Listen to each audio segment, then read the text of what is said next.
Hey there, it's your homegirl Lauren, and I thought we would make a video today about the harsh reality of making a living as an author because it's a very, very small percentage of authors that make it in the way that you think about making a living off your writing. Now that sounds real clunky, but you're gonna get it. I found this article, I don't know, a few weeks ago or so that I thought did a really good job of sort of outlining this very realistic take from a variety of different angles. I read the whole thing and I took some notes and I thought that we could just kind of talk about it and start a conversation. So let's just get right into it. It is no secret that there's not a lot of money in the creative space, whether it's writing, whether it's painting, whether it's acting. Like, you're always going to be like a starving artist in some way until you quote unquote make it big, right? Like, we all want to be a part of that small percentage that makes it. So until then, most novelists and writers and authors in the making often have day jobs, or they're juggling multiple projects at once in a variety of mediums, whether that be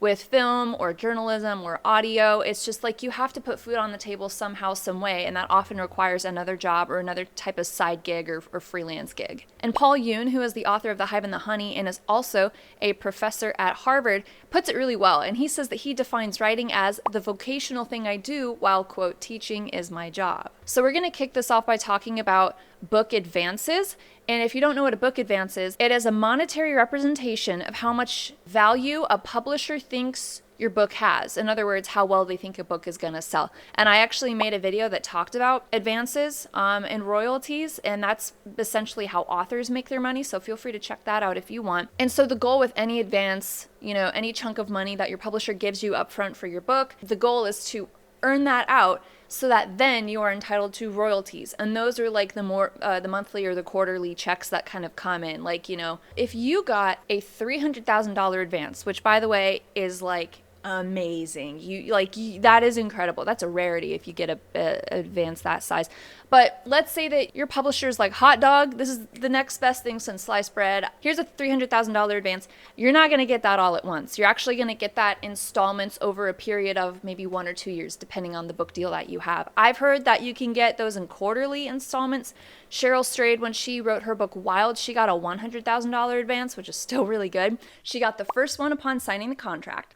She got the second one upon the delivery of the manuscript, the final product.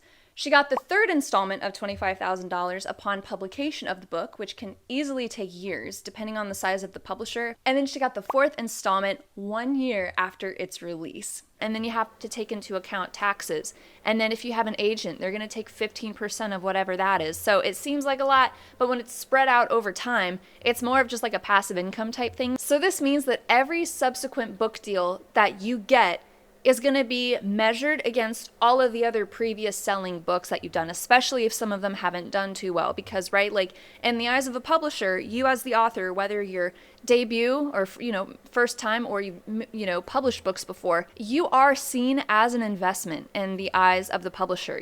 This is especially true the bigger you go. If you're going with one of the big five versus medium versus small, those perspectives are going to differ. But typically, from these huge conglomerations, they're going to see you as, oh, this person has a successful history, they're worth investing in, therefore, we're going to give you a sizable advance, just as an example, just for perspective. Now, when it comes to celebrity influence, this is when we're talking about celebrity book clubs or like book talk shout outs. It seems nowadays that the only way for a novelist or an author to really make it big is to write a big book or a book that is expected or is positioned to do very, very well commercially. There's a very large and wide appeal. If you're able to catch the eye or wiggle in your, wiggle into the space of someone who has a whole lot of influence, or a tastemaker, for example, like any of those campaigns, I would imagine, is going to be done through, back-end connections. Like maybe your publicist knows someone, or maybe your agent knows a publicist who knows someone. Like there's always going to be back-end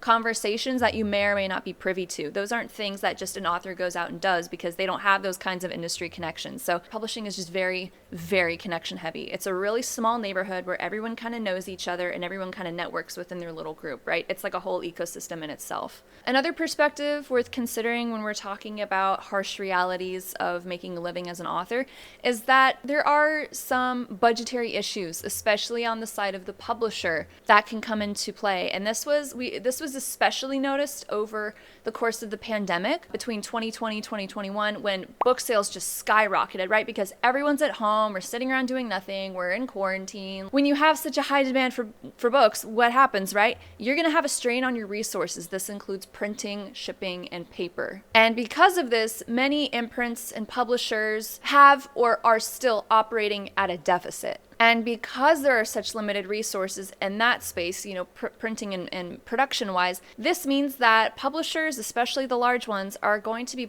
they're going to be allocating their publicity resources to a very, very small number of titles that are guaranteed or are positioned really, really well for commercial success, right? So if your book does not fit into that category, especially if you're new, it's a bit, unless you know someone, it's harder to kind of make a splash as a debut, which means that oftentimes when you're being traditionally published, the author, you are responsible for basically being the face of your book, of your brand, of showcasing it, of promoting it, of knowing how to talk about your book. Those are all really important skills to have, in my opinion, but it's one of those things that authors, creatives, debut authors just don't know about until it happens. So for example, Jenny Jackson, who's been a longtime editor at Knopf and recently hit New York Times bestseller with her debut book, Pineapple Street, and she had the success because she had all these industry connections, most likely. She estimates that the full-time writers that she has worked with spend a good 20 hours a week doing a whole variety of marketing and PR activities, including writing op-eds, doing panels, interacting with their audience on social media, participating in PR campaigns, and taking meetings with Hollywood executives. Who wouldn't love that? That sounds great. But again, either your publisher is going to be strained taking on a lot of these big projects that are guaranteed success. They're going to be at a deficit and the author won't. Flip it, and if you don't have all those resources, your publisher is going to be sitting a little more pretty, but you're going to be at a deficit because you maybe don't know how to market. You don't know much about book publicity. You don't know what's going to work. Speaking of marketing and publicity, author platform has been a really big question for a good long while. And I think it's worth looking at marketing then versus now, because since the turn of the 21st century, meaning this whole technological wave that came in, in the 2000s and especially the 2010s, that had a huge influence on the book business and the publishing landscape as a whole. Paul Bogards, and I'm not sure if I said his last name right, so apologies, but he's a veteran book publicist who's been working in the publishing space, book publishing, since the 80s. So he is a really good example of someone to zero in on and hear what he has to say, since he's been there since, pre-21st century and in the 21st century. And he says, you know what an author used to bring to the table? The work itself. That was the case in the 80s, and it's definitely not the case anymore, which is kind of sad. He noted that in the 70s and 80s, chain bookstores, shopping centers sprouted up in the suburbs, which really helped with boosting book sales, right? So that was more of like a placement type thing. In the 80s and 90s, this is when writers could become national celebrities and get a lot of traditional PR through magazine covers, through talk show appearances, etc. And he notes that that is a seismic difference in the world today, this question of platform. What is the author going to bring to the table? Can't just be the work anymore. It's got to be the marketing too, right? Because if you're going with these larger publishers and they're not able to give all of their publicity and marketing resources to you, to each and every author who comes to their door, because believe me, there are hundreds and hundreds of thousands, they're going to be thinking of, I still want to get a return on my investment by publishing your book, so what are you going to do to help make those sales? That's the difference now. It's not just the work itself, but it's also the marketing, which means platform. Platform is an inevitable part of the conversation today versus the 70s and 80s. There was no social media back then. That being said, authors are primarily marketing themselves a lot through social media, through podcasts, any kind of digital media. That's like the hot thing that people are doing nowadays, because that's where that's where everyone's marketing now. No one's doing billboards anymore, or if they are, they're not nearly as effective as they maybe once were. They're doing newsletters. They're maybe doing online sales. They're doing giveaways. They're doing book reads giveaways. They're doing influencer campaigns. The platform landscape looks so much different now than it did before. And I've noticed too that there's a lot of new conversation happening around what it means to have a good or a sizable platform. It still is about how many followers do you have, but there are a lot of question marks popping up now about maybe it's not so much about how many followers you have, but maybe more so about what your engagement is like. Personally, I would rather have 500 amazing engaged followers than 500,000 who are passive and maybe 1% of them will see that I have a book coming out, right? 100,000 followers does not necessarily mean that is 100,000 potential buyers. It just means that, I don't know, what does it mean? It just means that People like you, people don't like you, they want to watch you, they want to observe you, they like your lifestyle. I don't know. That's more of a personal question.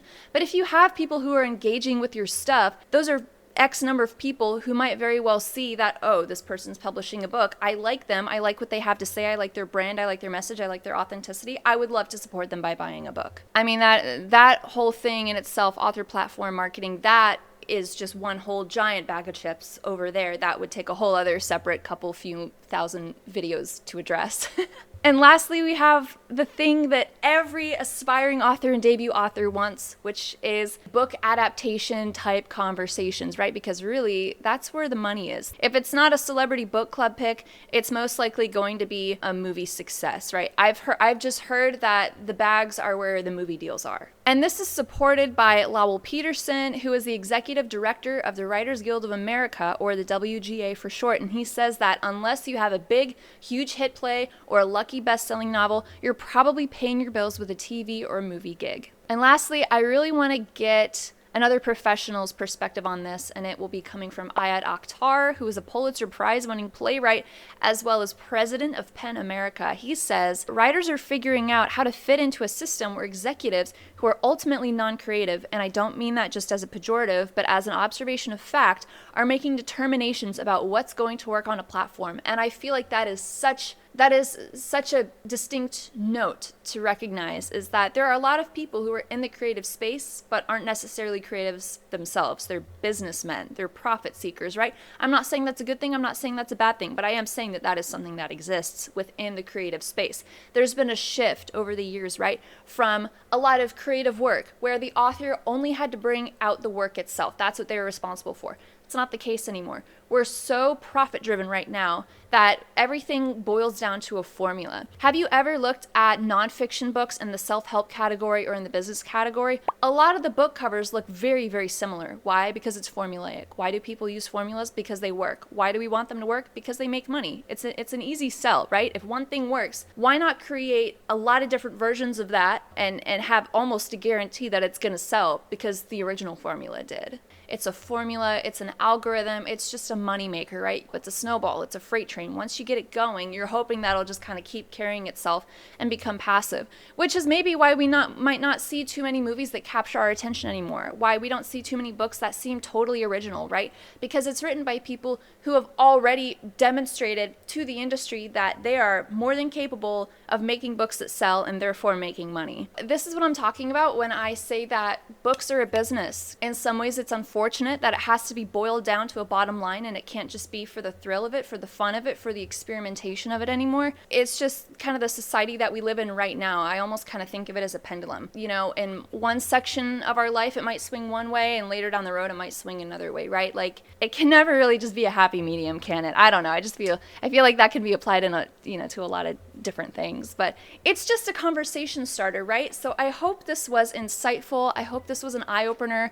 I almost kind of hope you were surprised a little bit, because that means that you learned something that you maybe didn't know before, and that is my job, to educate you, an aspiring author, on the publishing industry. So I hope you got something out of it. Feel free to check out her article as well. It's called "Has It Ever Been Harder to Make a Living as an Author" by Kate Dwyer. It came out in November of 2023, early November. I don't know. I'm just here to start a conversation to kind of get you thinking. So if you got something out of this video, consider liking and subscribing, and I will see you in the next video. See you later.